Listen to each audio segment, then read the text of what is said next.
শুনেছি ভালো মানুষের সঙ্গে থাকলে, সৎ মানুষের সঙ্গে থাকলে নাকি বেহেশতে যাওয়া যায়।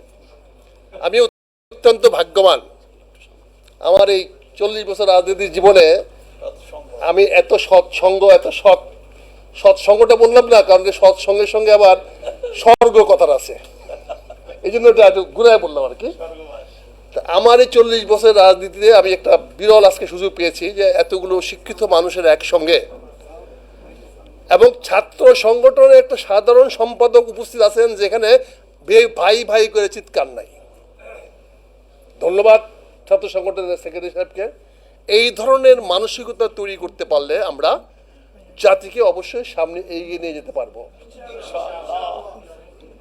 আমার ব্যক্তিগত অভিজ্ঞতার আলোকে আমি শুধু বলতে চাই, সেই 68 সন থেকে, পাকিস্তান আমল থেকে, 66 থেকে ছাত্র আন্দোলনের সেই 66-এর ভূমিকা থেকে নিয়ে আজ পর্যন্ত এখনো টিকে আছি।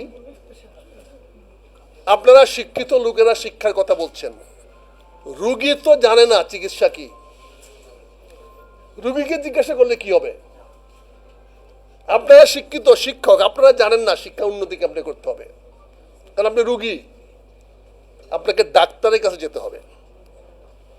এই ডাক্তার হলো রাজনীতিবিদেরা। এই যে বাজেট বলি, বাজেটটা কি?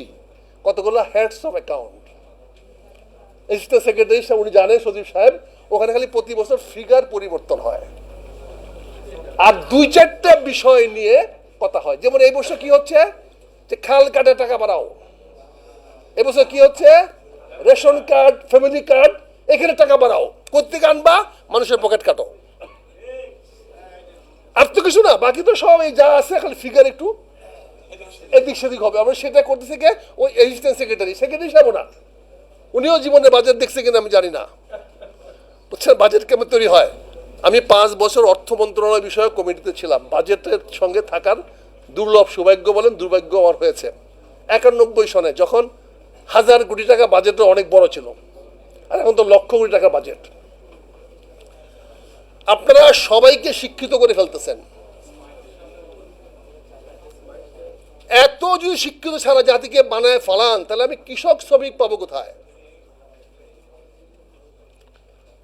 আমি এত শ্রমিক যদি আপনি সবাইকে শিক্ষিত বানায় ফেলান, তাহলে যে পিয়ন সাহেবের চাকরিটা পাবো কোথায়? তাতে আমি পাশে পিয়ন লাগবে, এছাড়া তো কোনো বিকল্প নেই, কারণ পিয়ন ছাড়া তো অফিস চলবে না। আমার ড্রাইভার কোথায় পাবো? আপনি সবাই যদি কারিগরি শিক্ষা বানায় ফেলান, শিক্ষা তার উপর কারিগরি শিক্ষা, সবাইকে যদি কারিগরি শিক্ষক বানায় ফেলান, শিক্ষাটা দিয়ে দেন, তাহলে আমাকে সবাইকে তো আর এই ক্যামেরাম্যান বানাতে পারবো না। আরে ক্যামেরাম্যান সাহেব কি করতেছেন, এটাও তো ফাইনাল এডিটর সাহেব বলবে কোনটা যাবে কোনটা যাবে না। উনি যত ছবি তুলুক না কেন, ওই এডিটর সাহেব বসে আছে কোথায় কাট মারবে আর প্লাস মারবে। কাজে এত শিক্ষা আমি এত ক্যামেরাম্যান কোথায় বানাবো? শিক্ষাকে আমরা খুব সহজভাবে মনে করি, শিক্ষা হলো একজন মানুষের কার্যক্ষমতা বৃদ্ধি করা। এটার মধ্যে নৈতিক শিক্ষা থাকতে হবে। আজকে স্কুল বলেন, মাদ্রাসা বলেন, ক্যাডেট কলেজ বলেন, আজকে দেখেন আমাদের সেনা বাহিনীতে এখন অফিসার হচ্ছে 90% ক্যাডেট কলেজ থেকে, যারা কাঁটা চামচ দিয়ে ভাত খায়। এরা এসে যুদ্ধক্ষেত্রে কাঁটা চামচ পাবে কই?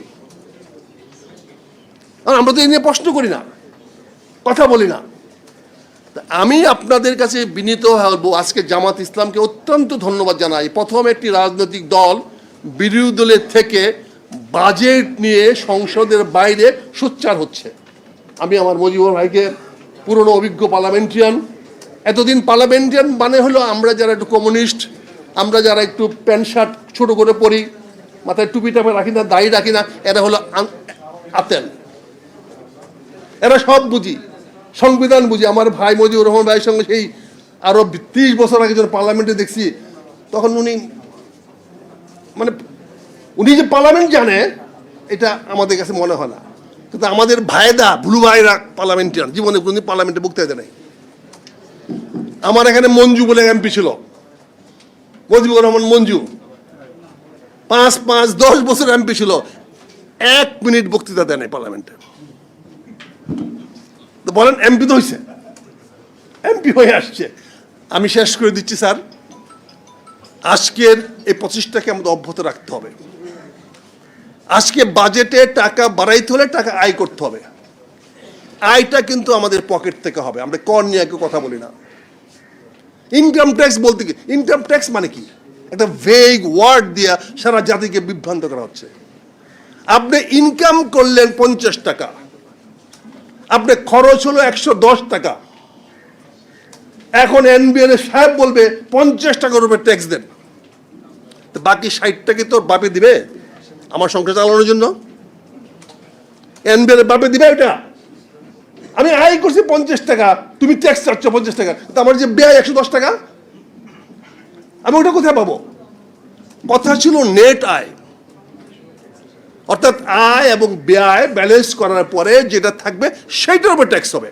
আমার সাহেবরা সেটা মানতে রাজি না, ওনাকে ডিসক্রিপশন পাওয়ার দেওয়া হয়েছে, ওনারা যা বলবেন আইন আমি তাই করে দিয়েছি, এই আইনটা বদলাতে হবে। মজিবুর রহমান ভাই, এই আইনটা বদলানোর জন্য আপনাদের ভূমিকা নিতে হবে। আয় কর আমরা দিতে চাই না, আমরা ট্যাক্স দিব, আমরা যা ভোগ করব তাই ট্যাক্স দিব। আমরা এই তথাকথিত আইন